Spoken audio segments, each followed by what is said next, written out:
Meet Planner team collaboration built on the Microsoft Graph. I'm Dave Heller. I'm the product marketing manager out of the PMG in Redmond. Very happy to have you here today. It's an interesting venue for me. I think as a bald guy, it's our dream to have people above with light shining off my scalp. I think it's technically like a celestial event if it gets the right angle. It's really cool. I'm really glad that you're here with me today. So really quick, I want to do sort of a little bit of a bio about myself with Microsoft. So I used to be a project seller in Denver for EPG accounts. And part of what brought me into that role is a passion I have for understanding how companies manage their work, manage their projects, manage their portfolios. And during the course of my work as a project seller, Planner kind of came into being with Microsoft, and I started demoing it in front of all of my customers, understanding there's kind of this need and pain point for some end users that really aren't plugged into the portfolio or plugged into major capital projects to still manage the work they're doing. And it was really then where I was like, you know, Planner's potentially going to be something great, and I would love to be a part of it, and I was fortunate enough to be able to move into the role I'm in now to really work on sort of the Planner development, not literal development, but in terms of what customers want us to build into it, and then working with customers and listening to sort of how their experiences have been so far. So it's been a good ride so far, and I also hope that you'll give me input if you've been using Planner as well. Always feel free to reach out. So today, we don't have microphones around, so I don't think we can do great Q&A before I finish, but that said, if a question pops up, I'd like you to tweet it to me during the session. It's at Dave E. Heller, hashtag MSAUignite. And at the end of the session, I'll get to that. I'll open up Twitter, see what the questions are, and obviously open up the floor as well. So my assumption is there's three types of users or of people in the room right now. The first being people that have never heard of Planner, have no idea what it is.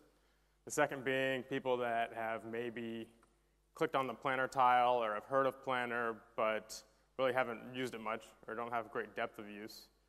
And then third, I think we have people that are using Planner and they want to use more of it. They want to better incorporate some of the processes they're doing in Planner, but maybe there's some features they're looking for, curious about the roadmap, or curious about change management, things like that. So my goal by the end of the session is that for all three groups of people, you'll have a really strong understanding of what Planner is, how you can use it, and what's coming in the roadmap and how we plan to move forward with Planner in the next 6-12 months. So first I want to dive into kind of why Planner exists. 30% of managers say the biggest challenge to executing strategy is the failure to coordinate across units. 62% of employees work from multiple locations in a month, and 1.8 hours are spent every day by the average employee searching for and gathering information.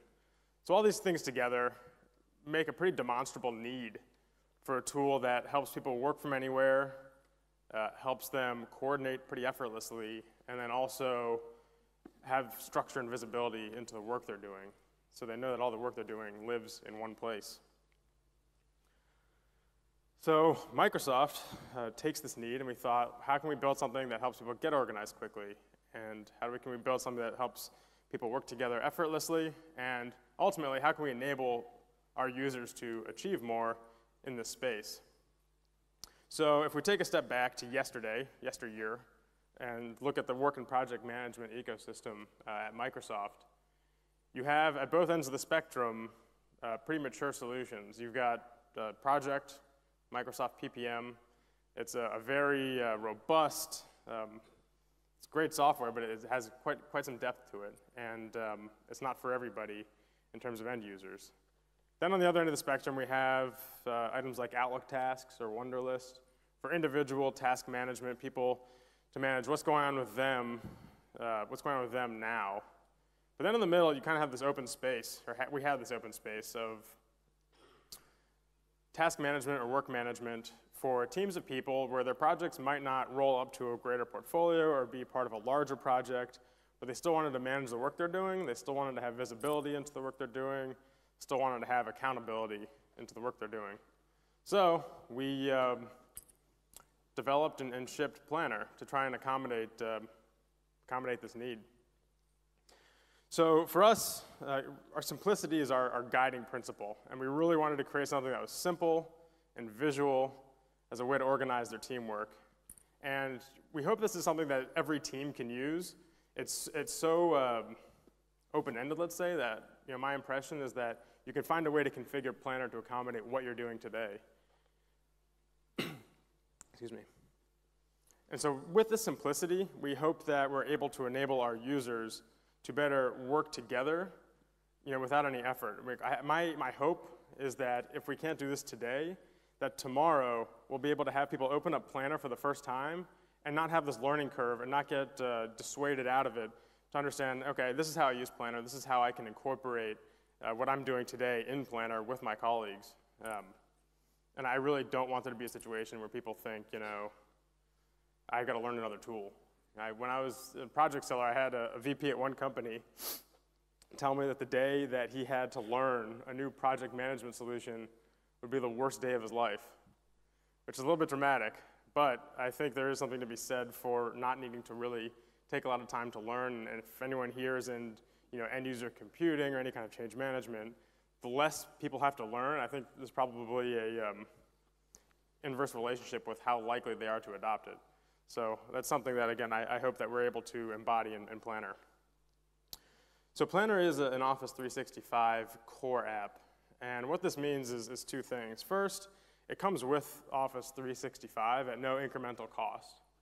It comes in the enterprise plans and our commercial SKUs, in addition to our EDU SKUs and some nonprofit. It's not available for consumer quite yet. That's subject to change in kind of the long term, but not anytime soon. But it's something, again, it's no incremental cost in Office 365, but it's also tied into Office 365 Groups, which is a service that just generates a lot of shared team assets within Office 365, so that when you want to collaborate with the people that you work with, you don't have to do one-off Outlook, one-off Planner, one-off Yammer. You can have all these things together really with one click of a button. It's a really powerful service that Microsoft has. I'll tease my colleague Christoph's session after mine, I think in the room next door, for Office 365 Groups administration. So I highly recommend to go there to learn a little more about groups. But for Planner, it's something where you have all these shared team assets around the solution you use to manage your work. And so it creates a kind of synergistic effect of being able to collaborate. And then lastly, as a part of Office 365, it comes with pretty stringent compliance standards that are something that differentiates us from some of the competition, where the collaborative work management space where Planner lives has a number of solutions, but there aren't a number of solutions that can, again, out of the box, be as compliant as we are. So we shipped Planner, we GA'd in June of last year, and we had really encouraging feedback. I think from what I've heard from customers, the feedback is usually quite positive, and then it's like, I love Planner, we're using it all the time, I can't wait for this to come. I can't wait for you to develop this feature next. And that's something that I really appreciate, because it's really how we're developing the features to come out. We're not really sticking to what we think is great. We listen to the customers and think, does this fit our guideline, our guiding principle of keeping things simple while still delivering the best value to our customers? So I'm really encouraged by the feedback so far. You'll see here TechCrunch noted how easy it was to use. That's something that we wanted to accomplish. Lifehacker talked about the integration, which again is a huge differentiator for us.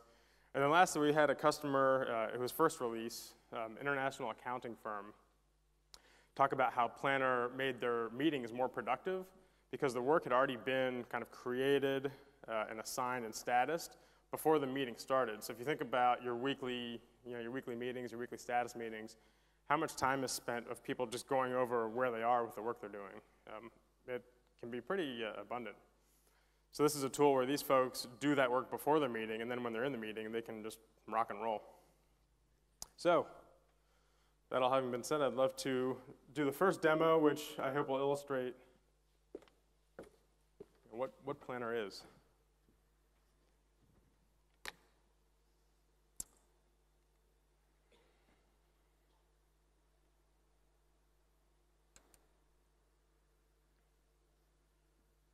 Beautiful.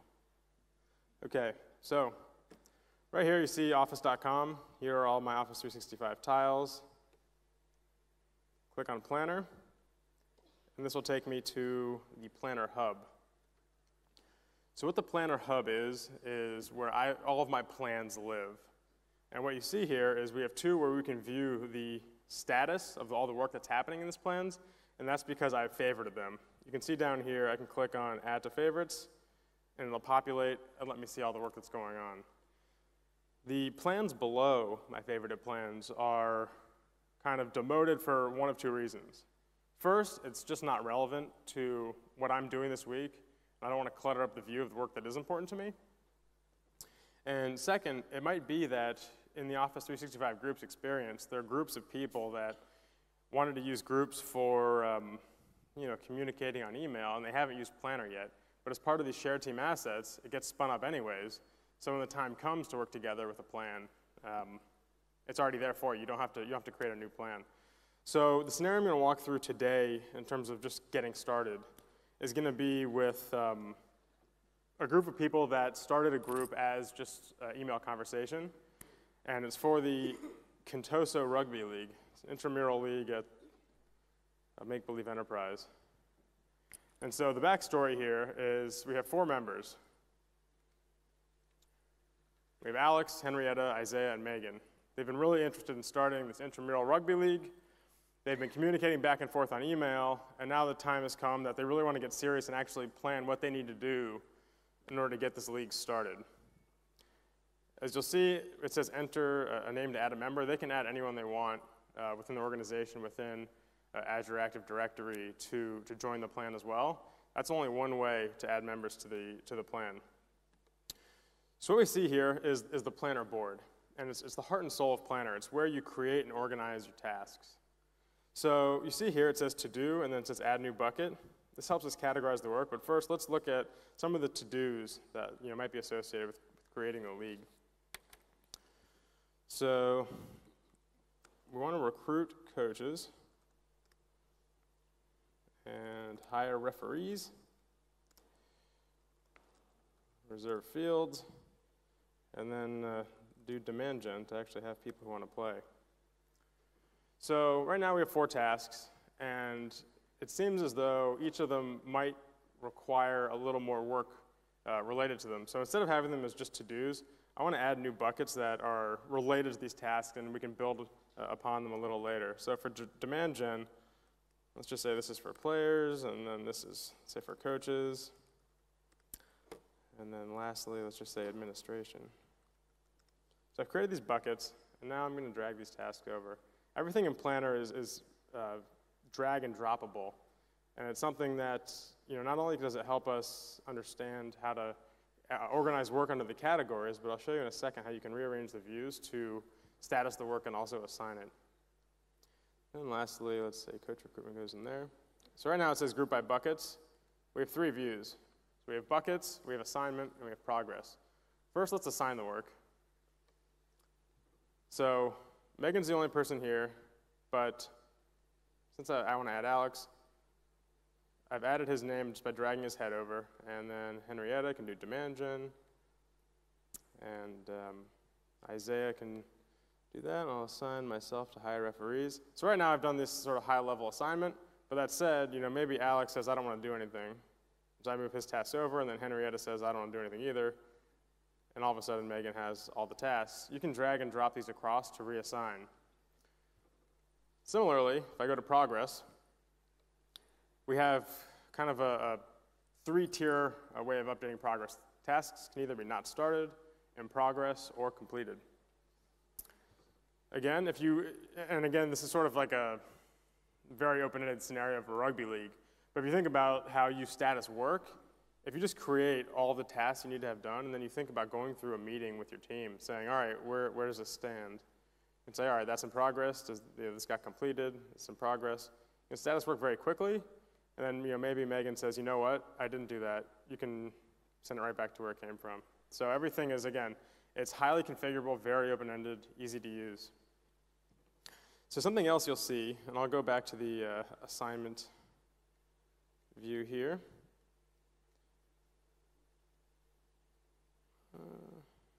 I completed the task. That's fine. Something else we'll see here. Let me dive into the task before I go to some of the other visuals. So in the task, and this is for reserved fields, you're able to switch what bucket it's in. So right now I want this in administration. We can update the progress, do a start date, have a due date. So maybe I want this due next week. Then you can add checklist items. So this is reserved fields. You say, call the manager, get the permit, and then let's say liability waiver. So I have this checklist to kind of act as subtasks within the task. With that said, they are not at all to the same level of detail that you can get in the actual task. And so here, you see the box of show on card. So I'll click on that and close the task. And you'll see in here that it shows up on the card, and I can check these off from the card. Let me go back in.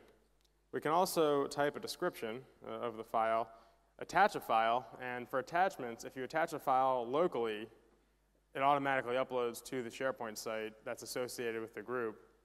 And you can also attach links as well, but it's something where any files that live in Planner are going to live in the SharePoint site for that whole group. So that's something that you can access separately if you need to, but it surfaces in Planner, and I'll talk a little bit about how that process works later. And then lastly, down here we have the conversation board, and this is something that directly syncs up with Outlook. So I'll type this sends to Outlook and post. And this is a conversation that will go into the comment that will go into the conversation board in Outlook. So we can start the conversation here in the task. I can continue it on my mobile device from Outlook, and the communication will populate right back in the task. So that's something that really speaks to the power of Office 365 groups. On the right, you'll see we have these color-coded tabs or labels, and there's 6 configurable tabs. What this is meant to do is create a visual cue for the task. And so there's a number of different ways I've seen people configure these. I usually say that you can use this as a way to indicate if something's at risk or on track, or maybe you want to have the attention of a certain group that's invited into the plan, so I can just say attention legal and flag it. When I sign out, you'll see the little red tab there. So anytime that person comes into the plan, they'll be able to see which tasks should they be looking at to sort of have higher visibility. I'll go back here. So another really integral feature of Planner is the charts page. And what this page is just a high-level view of all the work that's being done in my plan. I didn't do a great job of indicating how these things can differ, so what I'm going to do is have this task be late. Okay, so Megan's task is late, and let's say that's complete. So on the left, you'll see that there's this color coding to indicate the status of the tasks. And when you roll your cursor over and click on the red, it'll let me know which tasks are late, so I can very quickly understand what work do I want to focus on and what work is tracking well. So that's something that's another way to visualize the work you're doing. And again, you have all the functionality and features of the board view within the task, so you can reassign it, add any kind of comments or conversations. Another part of Office 365 Groups is you have a Team OneNote, which is this notebook link. I'll click on here, and you'll see that we have the conversation board, which lives in Outlook, the calendar, just memberships, the SharePoint site, again, the OneNote, and then you'll see down here it says subscribe to email updates. I get a lot of questions about notifications. Right now, we have a little bit of a binary notification process where you either get all notifications from the plan or you get very few. It's something that we're working on creating a better experience, but I also get questions about how do I get these updates. So first is you want to subscribe, and then second is if you're the person who created the plan, you can click send notifications about task assignment and task completion to the plan conversation feed, and I'll click save there. And just so I open up the conversation box so you can have a look what that experience is like.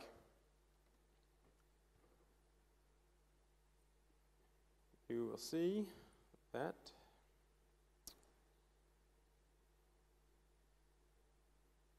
the comment that I had earlier on the task, this sends to Outlook, is right there. And I can reply back and just say, this goes to Planner. So that is the high-level rundown of Planner at kind of a 30,000-foot view. The one other page I'd like to highlight is My Tasks page, where it's the view of all the work that you have assigned to you from all tasks. As you can imagine, I don't want to have to go into every one of my plans to understand where my tasks are coming from.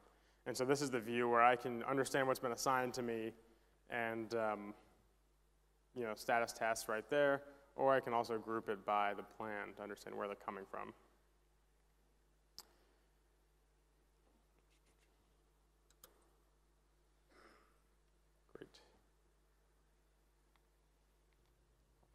So I mentioned Office 365 groups a bunch of times. Can I see a quick show of hands of who's really not familiar with groups? Okay, about half. Great. Again, I encourage you to go to the session after mine in the room next door, where you can really take a deep dive. But what this is it's a collection of applications. You can see them on the screen that are all linked together through this service so that within Azure Active Directory, you can create groups of people and work in each of these workloads with all the files and most of the conversations syncing together.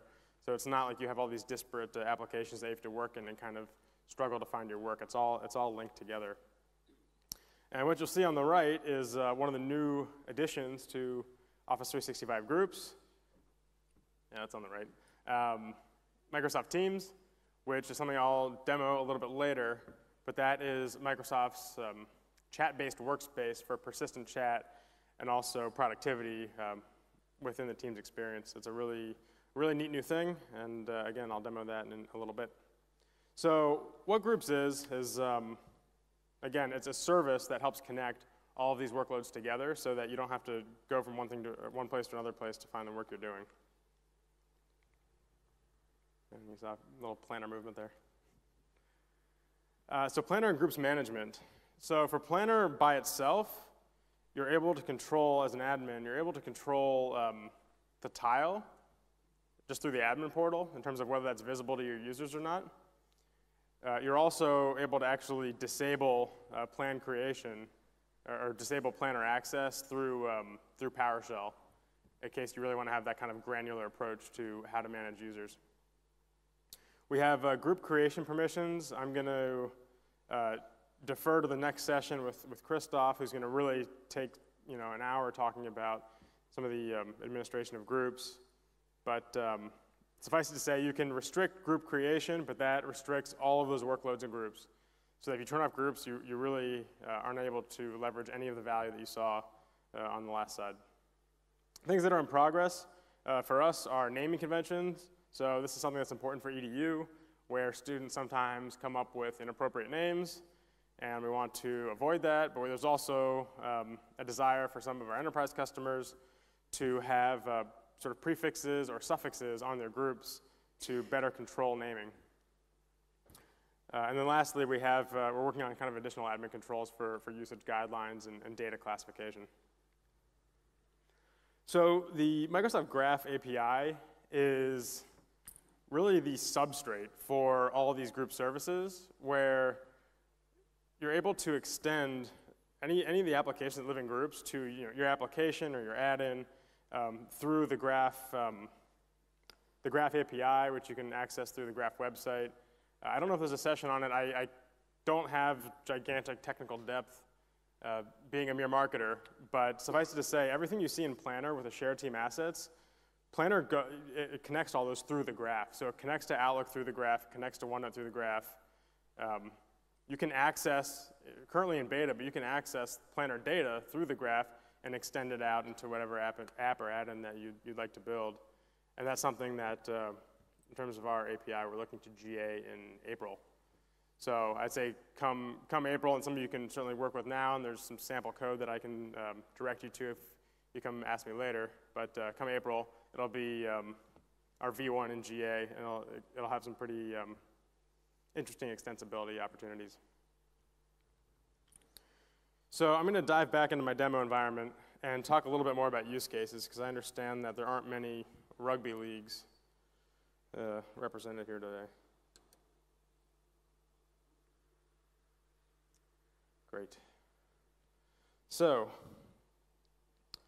let me go back to my hub. And I have three, let me close out of the sub. I have three different examples of situations where I've seen customers configure their board, and I'll come from the hub so you can kind of see exactly how I'm navigating here. So I'll start with an IT department of a relatively small company.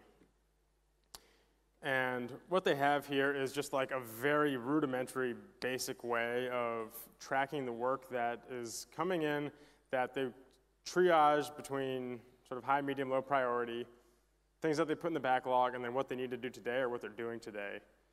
And I think the first wave of users for Planner that I spoke to were IT people that wanted to have just a lighter weight version of what they're doing for either ITSM or different kinds of work management. And what I generally say is, you know, Planner is not meant to be this gigantic ticketing system. But if it fits what you do today, you can certainly track the work you're doing in a very similar kind of way. It's just a little bit of a lookout to assume that, you know, because Planner has Kanban-style task management, that you can do a lot of the ITSM and different kinds of like dev work that you see in other solutions like Visual Studio.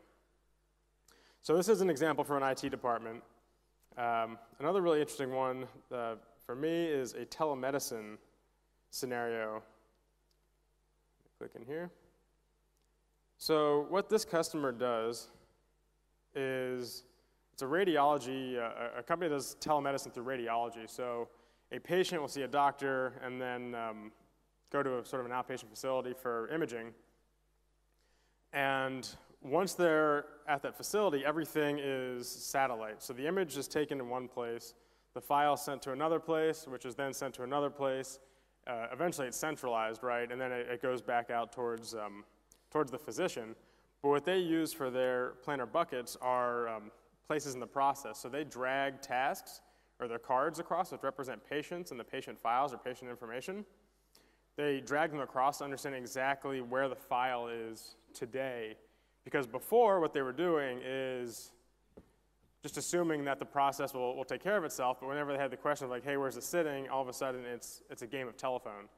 And so for them, this was just a way to create visibility into the work they're doing. And really, I mean, they can certainly leverage the value of groups, but for them, the big pain point was just understanding where things are. Because, you know, there's examples for healthcare, there's certain solutions that already exist for managing patients, but it's more understanding where it is today. And then lastly is a different example from just a marketing department that does event planning. And what they need to do is create better granularity through all the tasks they have to do for their event, better granularity to understand what's tracking well, what's at risk, what's blocked, and also having general to-dos.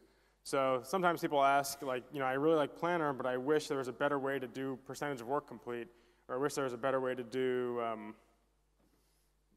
you know, more granular levels of status within the task. And what I say is, very often by design, we don't want to bulk up what you can do in Planner in terms of what's in the task, but it should be configured however, you know, best fits your business.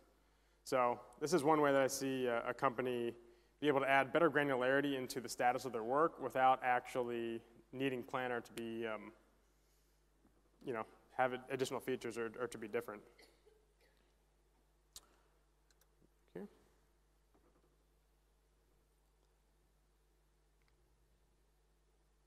Cool. So I'm going to talk about the roadmap a bit here. This is not an exhaustive list that I'm going over, and I imagine that there's a handful of questions regarding what's to come. So if I don't say what you're asking about, please ask, because there's a very good chance that I'll have an answer. So first, I want to plug the Planner user voice site. The Planner team is doing something that is relatively unique for Microsoft, which is we released Planner, and we wanted to be sure that it was a well-performing application. But in terms of the features that were coming, we had some decent guesses, right? And we understood where we wanted to go, but we heavily rely on our user voice site to understand what are the most critical features that we need to incorporate in the Planner. And so what you see up here is a screenshot from, I don't know, maybe a week or two ago about the features that have been requested and how much they've been upvoted, and I highlighted the top ideas. And you can see the very top one is assign tasks to multiple users, and I'll get that on the next slide, but that's the next feature that's coming, and it's coming within the next month. So hopefully this can illustrate that this is something we really take seriously, and we want to develop a product that our customers want in lieu of doing any kind of guesswork. So I encourage you to certainly go to user voice, and also encourage your colleagues to go as well if there's a feature that would really make a difference for you. So this is a high-level view of some of the greatest hits that we expect to come in the next 6 or 10 months. Getting started, multiple user assign, which I just spoke to. It's pretty self-explanatory, and you're able to assign multiple people to a task. They can all complete the task. They will all view that task in their My Tasks page. So that's something that is pretty self-explanatory, but again, we've had a lot of requests for it, and we want to get that out the door within the next month. Another really major feature that I expect to come, I would say in the next 2 months, is guest access, or external user access. And what this does is you can invite someone outside of Office 365, not only your tenant, but outside of any tenant. You give them, they'll have basically a unique user ID, and they'll be able to access the plan and the group experience, where you have a little indicator in the plan that it's a private group with guests. But it's something where you have full administration of what they're able to do, but they will be able to participate in the plan and have a meaningful experience. So, I mean, maybe some of you have vendors that you bring in for a very short period of time and you want them to participate. I think this is a really great solution for those use cases. Mobile apps. This is a really big one that we hear about pretty frequently. And we're targeting the end of June for native apps across platforms. We're developing an app that is full-featured, so it's not pared down to any extent. And sort of the one item in the critical path of getting this out the door is the API GAing. So once we get there, it's probably a 2-month lead time until we're able to get the mobile apps out the door. So this is something that, again, I hear a lot. I think that this will enable our users far better to work on their plans and their tasks from anywhere. Teams integration. So I spoke to Teams, about Teams a little bit ago. Can I see one more show of hands who has seen Teams before? Okay, wow, good number of you, cool. So Teams went into preview. It's not GA'd yet. And in preview, it has an integration with Planner that is not to the level of depth that it's going to ship with in GA. So right now, you're able to see the tasks you're assigned in Teams in the web app for Planner, and you're able, when you create a team, to bring in a plan that exists in Planner. You can work on that in Teams, but we ultimately want to have just like a full bidirectional integration where your Teams plans will go into your Planner web app back and forth, and also have diff sync between them. And I wanted to take some time to go into a demo of what that experience looks like.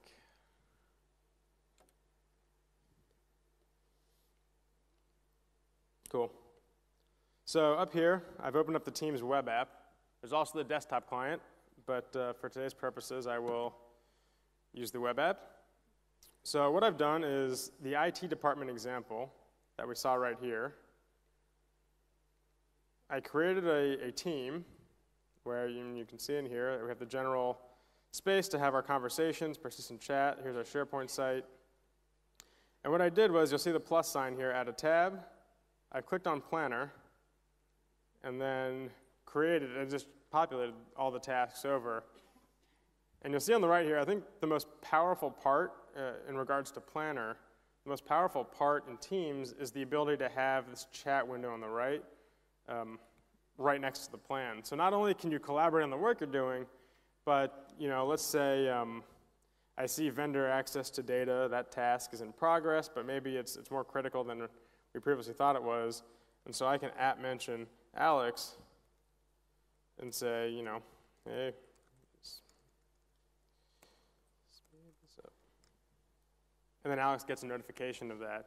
So I think the ability to chat right next to the plan is something that, again, it creates a new level of depth to the planner experience that I find really valuable.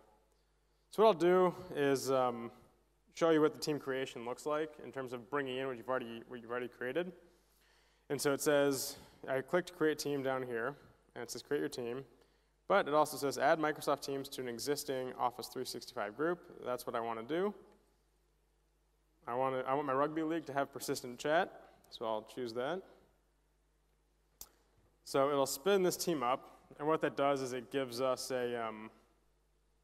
just an open board for conversation. But I want my planner file to be a part of that, so I'll click on the Planner tab. And I want to click on Use an Existing Plan. Just a rugby league, save. And there's the plan that I had just created a little bit ago. So you can pull your plans right into Teams and have a conversation on the right. There is one other neat thing to note, which is I'll go back to the IT department.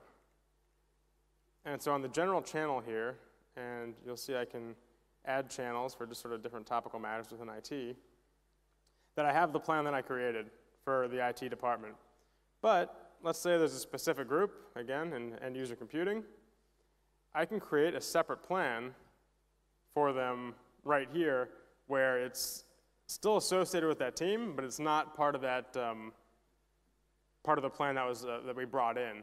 And so what this effectively is the ability to create multiple plans per group or per team, which is only available right now in Teams. I'll speak to it in a second about when it's going to come for the rest of the web app.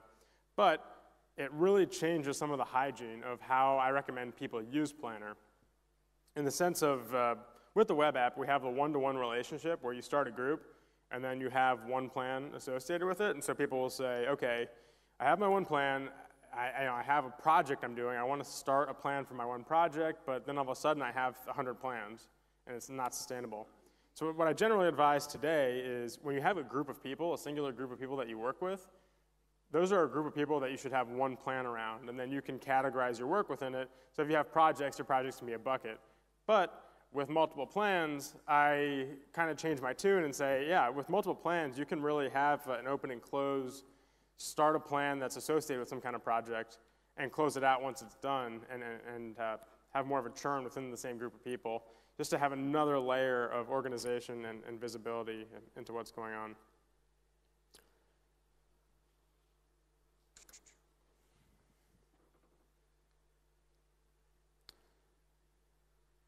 Right. And there's the, again, the multiple plans per group. This is going to ship, I anticipate, probably in H2 of the calendar year. Again, it's available in Teams now, and with the full integration, I think if this is critical for your business, I just couldn't encourage you more to start working with Planner in Teams. One thing you didn't see in Teams is the charts page. That's something that's a little bit farther down the road, but also something that we think about. So, that having been said, I want to take us into the Q&A AMA, and I can open my Twitter just to see if there's been any action there, and I've got a few. Cool.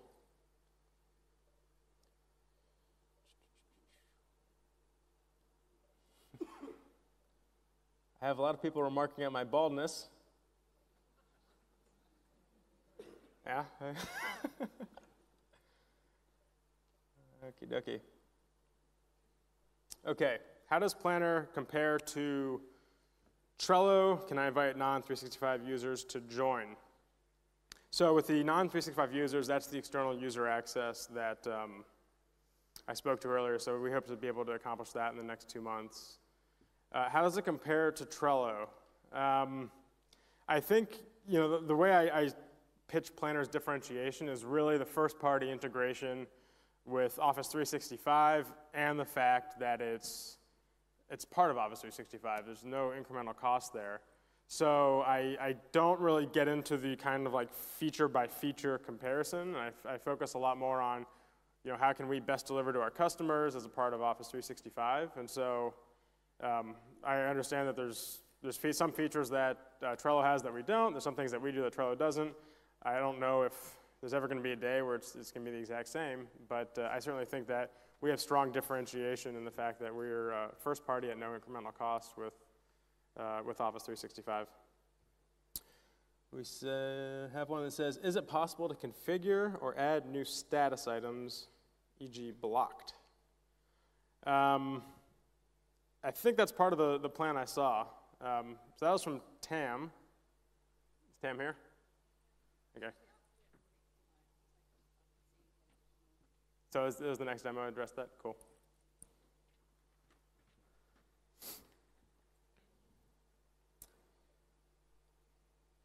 How can Planner adoption be improved for Outlook email/task fanatics, where reluctance has been due to complexity? That's from Paul. Where are you, Paul? Oh, right here, perfect. So is the question more about like how can Planner and Outlook tasks play nice with each other or integrate?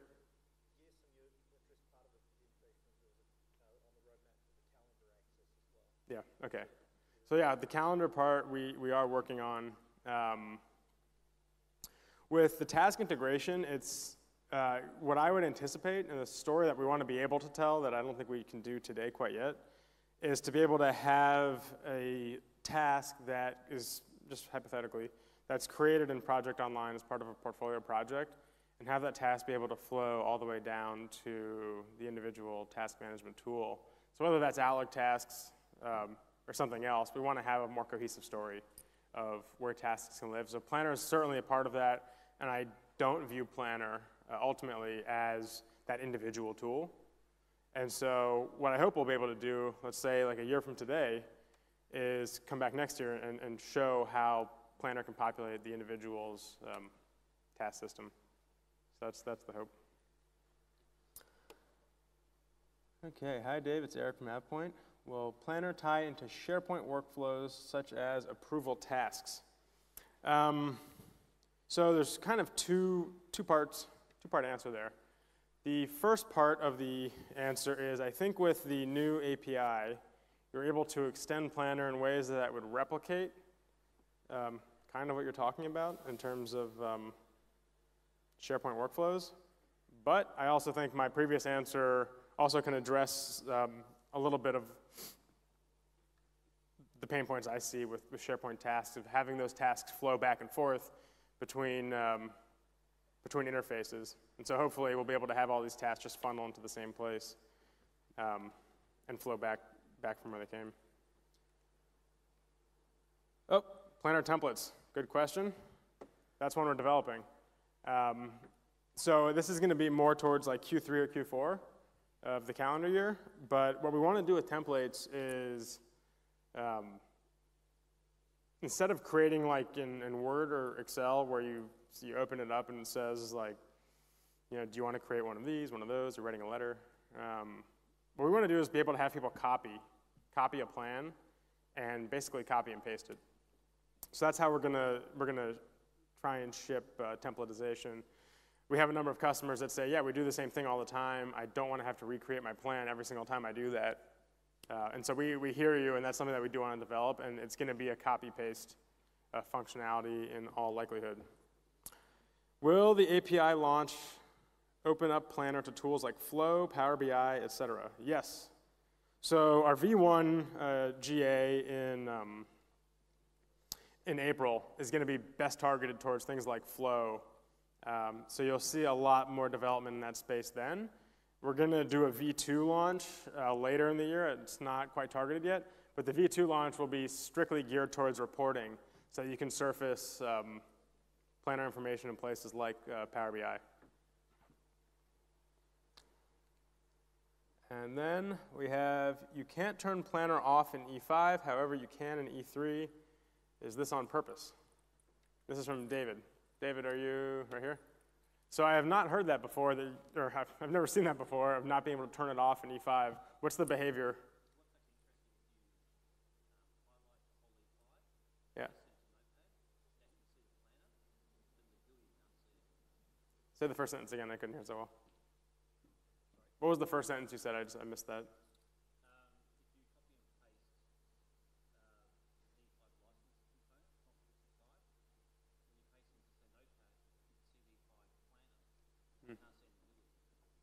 And that's specific to E5 and not E3? I'll have to follow up with you on that one. I've not heard that before. It's a good question.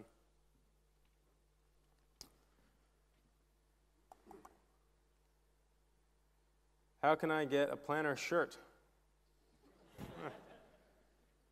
Great question. Come see me at the Office 365 booth on the floor, expo floor tomorrow.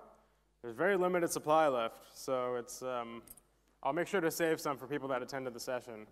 But yeah, no, we got very cool kind of dark gray planner shirts. I was hoping everyone would be wearing today, but I guess there's a lot of shirts here.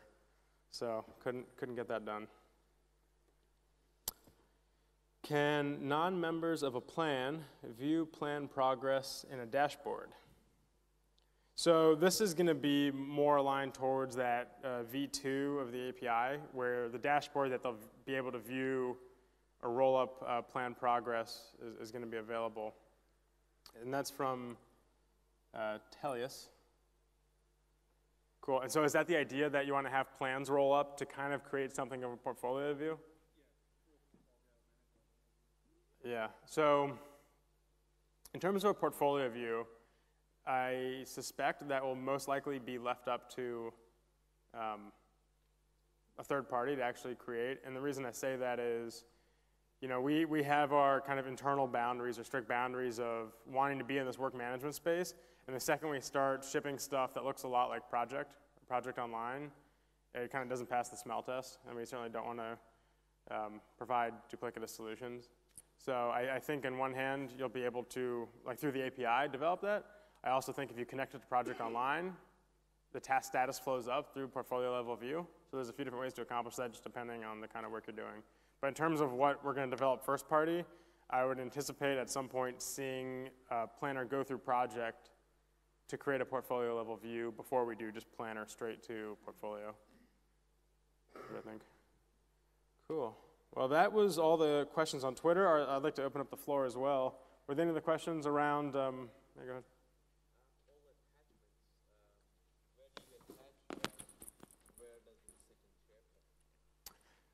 Where does it in SharePoint? So it's part of the question was, when you attach a file to a task, where does it sit in SharePoint? It sits in the SharePoint Teams our group site that's created as part of the call. When you click start a plan, there's the call to just start a group, and part of that group is the new SharePoint site collection.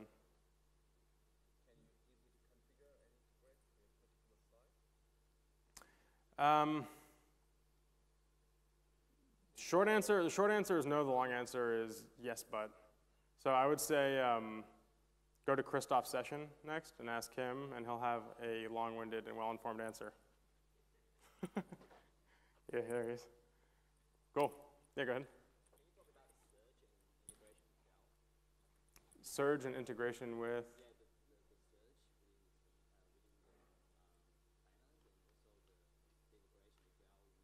Yeah, so integration with Delve and search within Planner. And is that search as in like you want to like basically index tasks and search, which, yeah.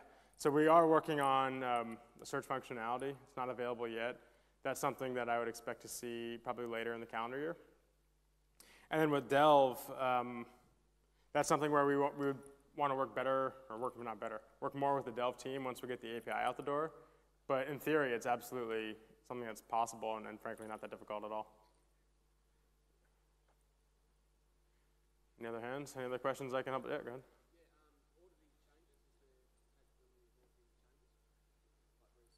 Yeah, so so auditing as in like track which actions have happened. Yeah. That's something that we're working on. It's not available today in order to, and that's basically have just like a log of everything that's happened. Is that it, right? Yeah. That's something that we're working on. That, again, is the kind of thing that if we hear more people asking for it, it can certainly get prioritized, but I would say that's probably towards the end of the year to being able to do. One thing I'll note, I don't know if we have any Gov customers or customers that work out of a special cloud, but we're only deployed in the commercial cloud right now, but in terms of any of the kind of exclusive clouds, and I don't know if people use the GCC cloud, the government cloud, or any of the other ones, but we expect to deploy in those other clouds next calendar year. Very cool. Yeah, go ahead. Yep. Yeah, so there are questions about integration with Project. So there's first party, there's two integrations in the works. The first integration is with Project Desktop Client, the other integration is with Project Online. Eventually, we want it to be bidirectional. You know, we want that experience to be seamless.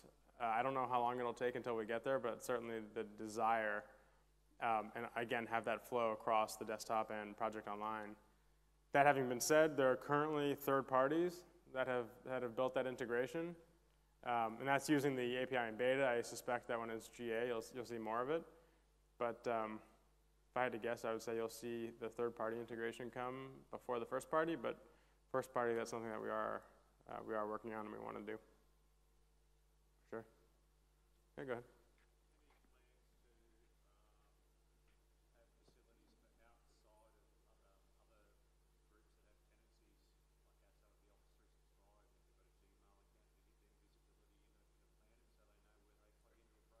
Yeah, so that's something that we want to accomplish with the guest access, external user access that we're going to ship in the next 2 months. So it doesn't matter where they're coming from. If they're invited, they'll get kind of a unique user ID and be able to participate.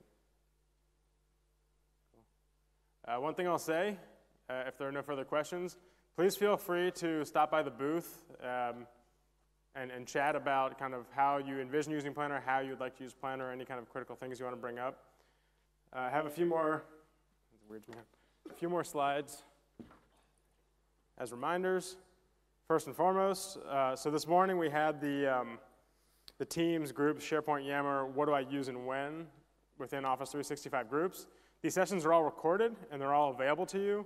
If you weren't able to attend, I highly recommend that you check the recording out. I think this is a very common question, and it's good to have a stronger grasp of really what do you use when and what are the things built for.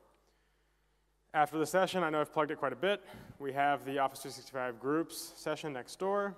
And then tomorrow, we have Connect Your Company with Yammer and deploying and governing Office 365 groups. Here are the links for those sessions. I would really sincerely appreciate your evaluation if you could do that through the website. And then lastly, if you do that, very likely are going to win you potentially could win a Spark After Dark drone pilot pass. So again, I very much appreciate you coming today, and please feel free to ask me any questions or come talk to me on the floor. Thank you.